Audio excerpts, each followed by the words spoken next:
Bonsoir à toutes et à tous et bienvenue dans mon live 144 sur mon défi de 100 jours de live. Je vais vous laisser quelques instants pour arriver. J'espère que vous avez passé une belle journée. Je suis très heureuse de vous retrouver comme chaque soir. Je suis Clémence, la fondatrice de The Positive Place. Et dans ces lives, je vous donne à voir ces parties invisibles. Des choses que l'on ne dit pas. En tout cas, voilà, moi j'aime bien vous raconter des enseignements, vous parler de ce qui me traverse, pour aussi vous donner un éclairage sur certaines notions. Et aujourd'hui, j'avais envie d'aborder avec vous ce lien entre la honte et la blessure d'humiliation. Et oui, il y a un lien entre les deux. Si vous êtes là, quand vous êtes là, vous pouvez me mettre un petit coucou dans les commentaires parce que je ne vois pas forcément qui est connecté. Et si vous êtes là en replay, vous pouvez me mettre le hashtag replay. Coucou Isabelle, super. Corinne aussi, génial. Trop bien. Donc, je suis très heureuse de vous retrouver ce soir parce que justement, c'est ce lien entre la honte et la blessure d'humiliation, il n'est pas forcément évident. Et j'avais envie de vous le montrer ce soir. Coucou Corinne, j'espère que tu vas bien. Super. Alors, j'avais aussi envie de vous parler des deux versants de la honte. Parce que, alors moi j'ai beaucoup travaillé sur la honte, c'est une émotion que j'ai énormément observée. Alors c'est plutôt un sentiment, techniquement parlant, mais voilà, c'est une subtilité que je vous glisse. La honte, voilà, il peut y avoir, c'est à la fois une émotion parce qu'on peut avoir les joues qui rougissent, parce qu'en fait une émotion c'est une réaction physiologique à un stimulus. Oui, c'est ça, au singulier. Coucou Maud. Un stimulus extérieur. Donc quand on va voir les joues qui rougissent, voilà, là c'est un peu une expression de la honte. Donc quand c'est en version émotion, mais c'est aussi un sentiment.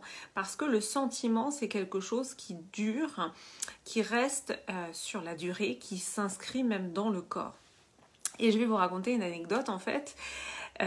Toutes nos émotions, elles nous sont utiles. Donc la honte, en fait, ça sert à quelque chose et je vais vous expliquer à quoi ça sert notamment. La honte, elle a vraiment une fonction sociale qui est de nous éviter soit de nous exclure du groupe, soit de nous éviter le danger. Alors je vais vous donner un exemple. Évidemment que par rapport aux codes sociaux qui font partie d'une société, quand on ne respecte pas ces codes sociaux, par exemple, on va dans un autre pays et on ne sait pas qu'il faut avoir, par exemple, en effet, ce fameux exemple, quand on va en Chine, on voit les gens qui crachent par terre, par exemple. Moi, j'ai vu ça quand j'étais allée en Chine. Bon, c'est un petit peu choquant pour nous, Français. Mais eux, ça fait partie d'un usage. Si nous, on faisait ça en France, on va dire qu'on pourrait avoir honte parce que c'est pas du tout accepté socialement parlant. Et notamment, il y a un autre exemple que je trouve très probant, sont les Inuits qui donc vivent sur la banquise. Et donc en fait, la banquise peut être dangereuse puisqu'il peut y avoir des trous dans la banquise, il peut donc y avoir des effondrements de banquise. Et donc dans ce cas-là, il y a un enjeu vital. Et en fait, dans cet enjeu vital, que font les Inuits? C'est-à-dire que quand il y a quelqu'un qui tombe dans un trou, qui n'a pas identifié le trou dans la glace, le groupe va se moquer de celui qui est tombé, pour lui mettre la honte. Et pourquoi le groupe fait ça? Pour ancrer en fait cette dimension de honte. Oh, j'ai pas su gérer, je suis tombée dans le trou, pour que justement, ça ne se reproduise pas. Je sais pas vous, mais quand on a vécu une grosse honte, en général, on y réfléchit à 2 fois par la suite. Donc c'est un peu le problème aussi de la honte. C'est-à-dire que il y a toujours 2 versants en fait aux émotions. Il y a toujours il y a toujours 2 versants, c'est jamais tout blanc ou tout noir. Donc la honte, elle a une vertu sociale qui est de nous éviter de nous faire de nous exclure nous-mêmes du groupe. Une vertu de survie, comme j'en ai parlé. Donc pour les Inuits, le fait de se moquer en fait de quelqu'un qui va tomber, qui va pas savoir percevoir en fait que la banquise à cet endroit-là, elle est trop dangereuse, etc. Le groupe va l'humilier et va le pointer du doigt pour que ça ne se reproduise pas. Donc ça, c'est... Voilà, j'avais envie de vous brosser un petit portrait, un petit tableau de ces deux émotions, sentiments, hein, je vous l'ai dit, c'est un petit peu mélangé, et de quel intérêt cela a, donc ça c'est plutôt le côté positif. Évidemment, il y a un aspect négatif, à notamment la honte et la blessure d'humiliation. Alors, je vais vous en parler justement, j'avais parlé d'une anecdote personnelle, puisque on a potentiellement tous vécu, en fait, chacune des blessures d'ailleurs, on les a potentiellement toutes et tous traversées. Et quand j'étais petite fille, j'ai vécu une très grande humiliation, et je me souviens comme si c'était hier. Donc en général, quand vous vivez des événements dans l'enfance et que vous en souvenez encore aujourd'hui, c'est que cela a laissé des traces. Et évidemment, tout cela n'est jamais définitif, mais c'est intéressant de s'y repencher, de comprendre en fait voilà, qu'est-ce qui a généré ces émotions et pourquoi vous vous souvenez de ces événements-là. Et ça veut dire des choses en général. Donc moi j'étais à l'école, j'étais en maternelle il me semble. Et donc ce jour-là c'était en plein hiver et j'avais un collant et une jupe et on va dans la cour de récréation et je sentais que j'avais un petit caillou dans le collant et ça me gênait énormément. Et j'ai dit à ma copine, bon bah surtout tu n'appelles pas les garçons parce que je vais enlever mon collant pour enlever le petit caillou dans le collant. Et donc j'ai commencé à me mettre dans un coin de la cour de récréation pensant être à l'abri et puis au moment où j'étais le plus vulnérable, c'est-à-dire avec les collants enlevés, eh bien ma copine est allée chercher les garçons et elle est revenue avec une horde de garçons. Et donc j'étais jambes nues dans la cour de récréation, ce qui était pour moi une très grande humiliation. Et donc parce que les garçons m'ont vu jambes nues, pieds nus. Et donc c'est intéressant de voir que ce même événement, peut-être vécu par quelqu'un d'autre, n'aurait pas du tout suscité ce sentiment de honte et d'humiliation. Pour ma part, je m'en souviens comme si c'était hier, c'était ma nudité exposée. Alors, nudité, encore une fois, c'est un grand mot, hein, c'était jambes et pieds, mais voilà. Et c'était une humiliation énorme, et puis une trahison aussi hein, de cette amie. Donc, dans les blessures, ce qui est intéressant, c'est pas vraiment ce qui s'est passé réellement, parce que encore une fois, ce qui s'est passé réellement, quand on l'observe comme ça, on se dit mais quand même c'est démesuré de ressentir ça. Dans les blessures, ce qui est important, c'est ce qu'on a ressenti. Il n'y a pas de jugement à avoir sur la nature des faits. C'est dans ces cas-là simplement de prendre en compte la blessure, qu'est-ce qui a été ressenti.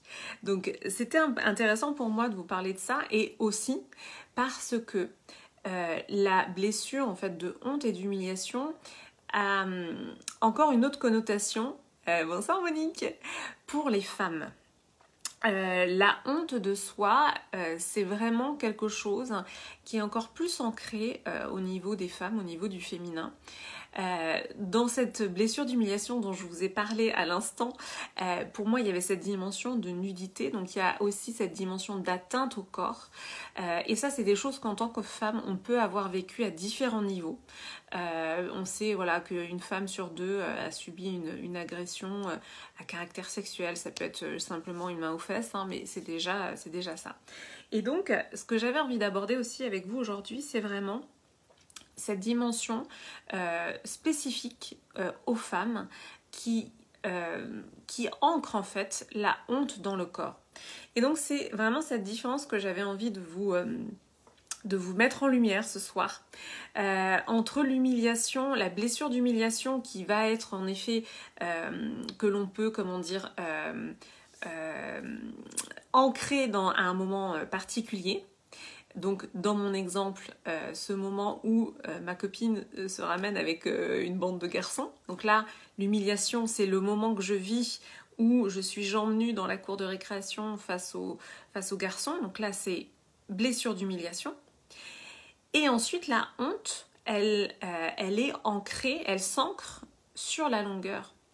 Et pour ma part, j'ai énormément travaillé sur la honte parce que cette honte, elle était incrustée en fait en moi, elle était incrustée dans mon corps et elle est restée incrustée pendant très longtemps. Et je m'en rendais même pas compte en fait. Et je m'en rendais pas compte, et c'est ça le pire entre guillemets. Donc c'est pour ça aussi que dans ces lives, je vous donne à voir ces choses-là, parce que je me dis toujours, en fait, ça peut donner un éclairage. Voilà, c'est ça que je voulais vous dire. Donc, et pourquoi j'ai travaillé sur cette dimension de honte, en fait, c'était pas...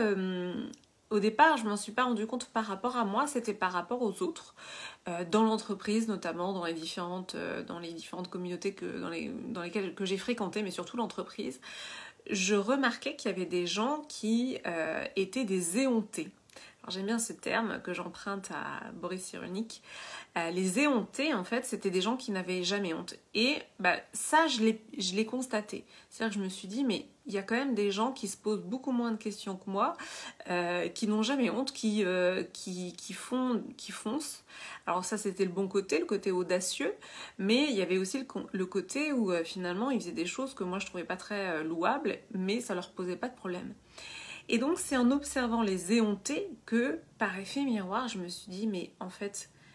moi, c'est l'inverse. C'est la honte, elle est tout le temps présente, comme une espèce de honte de moi en permanence, quelque chose qui était très incrusté. Et c'est comme ça que finalement, je suis allée déloger vraiment la honte. Et c'est pour ça que je parle vraiment de la honte spécifiquement pour les femmes, parce que il y a quelque chose d'incrusté dans le corps, dans cette honte qui pour moi était là et qui était là à chaque instant. Merci Edwige.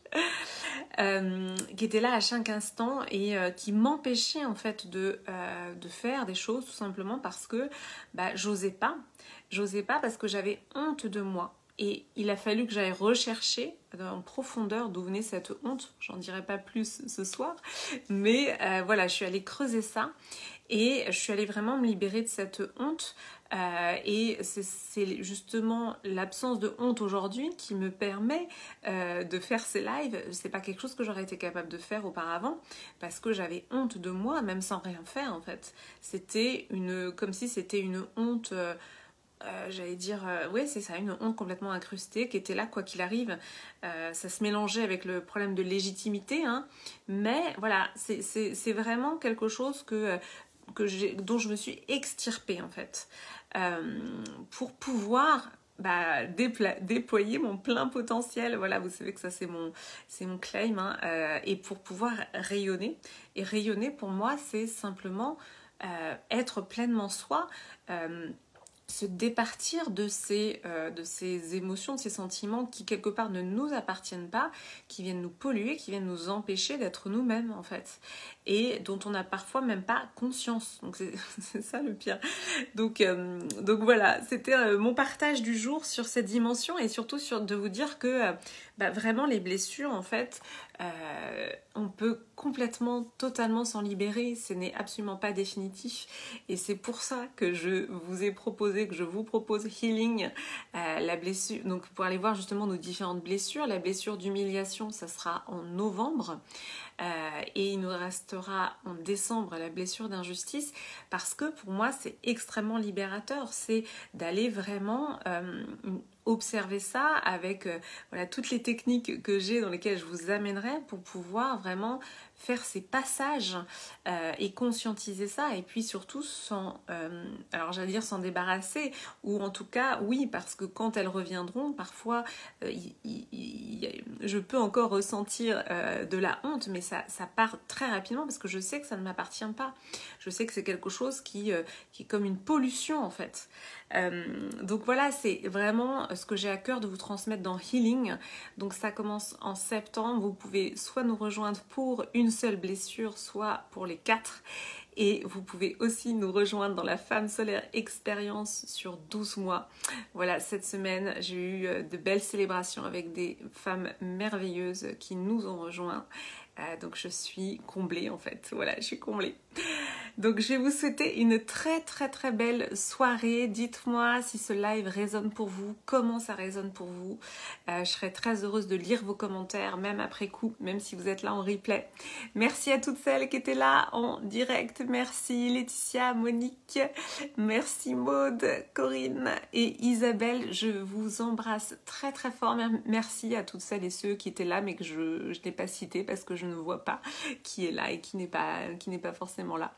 Donc je vous fais un très gros bisou, voilà, et je vous dis à demain pour le live 145. Belle soirée.